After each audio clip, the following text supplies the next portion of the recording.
چیرۆکی ئەو دەوڵەتەی لە دڵی بیاباندا بنیادنرا ئابوووریەکەی لە ڕاوی مەرواریەوە بووە بە یەکێک لە وڵاتە پێشەنگەکانی جیهان ئێستاش لە پێشوازی مۆندیالی 2022دایە ئەو وڵاتە قەتەرە.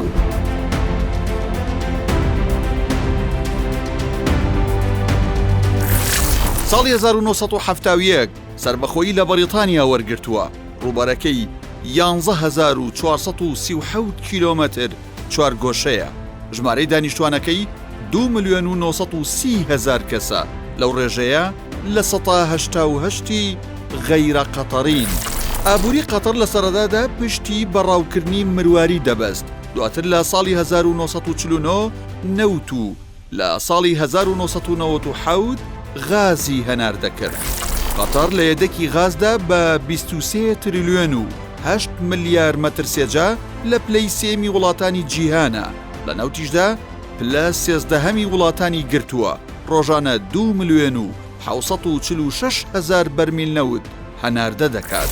لە مانگی حوزەیرانی 2017 وڵاتانی سعودیە، میسر، بەحرین و ئیمارات بە تۆمەتی هاوکاریکردنی ئیخوان موسلیمین و گروپە ئیسلامیەکان سنووری وشکانی و ئاسمانی و ئاویان بەسەر قەتەردا داخست، بەو هۆیەوە وڵاتەکە کەوتە قەیرانێکی سەختەوە.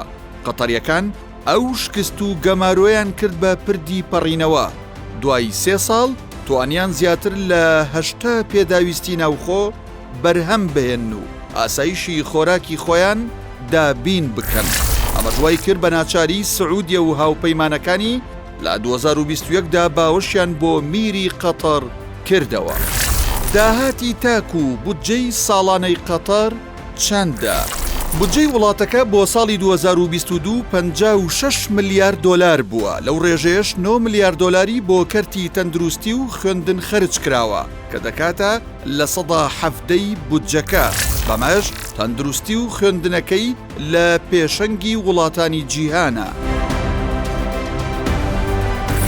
بەپێی ئاماری بانکی نێودوڵەتی داهاتی ساڵانەی تاک لە قەتەر 6 دەفتەر دۆلارە، تێگڕای موچەی فەرمانبەر مانگانە 3663 دۆلارە، ڕێژەی بێکاری لە 0.1، هێزیکاری 2 ملیۆن کەسی تێپەڕاندووە کە لە 94 غەیرە قەتەری. دەستگای وەبەرهێنانی قەتەر خەریکی چییە؟ دەستگای وەبەرهێنانی قەتەر 2005 دامەزراوە، ئەرکەکەی پاڵپشتیکردنە لە پەرەپێدانی توانای ئابووری قەتەر و ئاسانکاری بۆ هەمەچەشنکردنی سەرچاوەکانی داهات و پەرەپێدانی کارامەیی نێوخۆیی. سەرمایەی دەستگاکە 461 ملیارد دۆلارە، نۆیەم گەورەترین دەستگای وەبەرهێنانی جیهانە. لە سەرانسەری جیهان خەریکی کاری وەبەرهێنانە لە بواری خانوبەرە، پیشەسازی، گەشتیاری، کوشت و کاڵ و وەرزش. لە بەریتانیا بە بەهای 45 ملیارد دۆلار وەبەرهێنانی کردووە، لە 190 غازی سروشتیش بۆ ئەو وڵاتە دابین دەکات. لە ئەمریکاش بە بەهای 35 ملیار و لە ئاسیاش بە بەهای 20 ملیارد دۆلار خەریکی وەبەرهێنانە. لە بواری وەرزشیشدا یانەی پاریس سن جەرمانی فەڕەنسی بە تەواوی کڕیوە. مۆندیالی قەتەر و جیاوازیەکانی دوایی پێشکەوتنەکانی لە بواری ئابووری و وەبەرهێنان، قەتەر وەک یەکەمین وڵاتی ئیسلامی و ڕۆژهەڵات میوانداری مۆندیال دەکات کە گەورەترین ڕووداوی وەرزشیە. بەپێی ئامارەکان قەتەر 220 ملیارد دۆلاری بۆ ئامادەکاریەکانی مۆندیال خەرج کردووە کە 10 ملیار بۆ یاریگاکانی و 210 ملیاریشی لە ژێرخانی وڵاتەکەی لە بواری فڕۆکەخانە، ڕێگەوبان، میترۆ، ئۆتێل و لایەنی گەشتیاری و بوارەکانی دیکەدا خەرج کردووە. لە کاتێکدا رووسیا لە میوانداری مۆندیالی 2018 20 ملیارد دۆلاری خەرج کردبوو. ڕنگدانەوەی ئیسلام لە مۆندیالی قەتەردا و یەکەمین جار مۆندیال بە ئاەتێکی قورئانی پیرۆز دەستی پێکرد. خاوەن پێداویستێکی تایبەت قورئانەکەی خوێند و بووە سیمبولی مۆندیال.